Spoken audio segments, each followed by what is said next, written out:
கறி குழம்பு வாசம் அது மன மனக்க வீசும் மல்லிப்பூவும் பேசும் தமிழ் பொண்ணு நல்ல ரோசம் கறி குழம்பு வாசம் அது மன மனக்க வீசும் மல்லிப்பூவும் பேசும் தமிழ் பொண்ணு நல்ல ரோசம் முறைச்சு பார்த்தாலே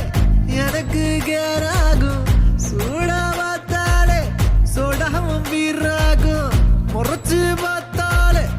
எனக்கு கேராகும் சூடா பார்த்தாலே சோடாவும் வீராகும் அம்சமான லடுக்கி ஆளுக்குள்ள விழுந்த தடுக்கி மீன் குழம்பு இட்லி நான் உனக்கு ஏத்த சட்லி கறி குழம்பு வாசம் அது மன மனக்க வீசும் மல்லிப்பூ பேசும் தமிழ் பொண்ணு நல்ல ரோசம்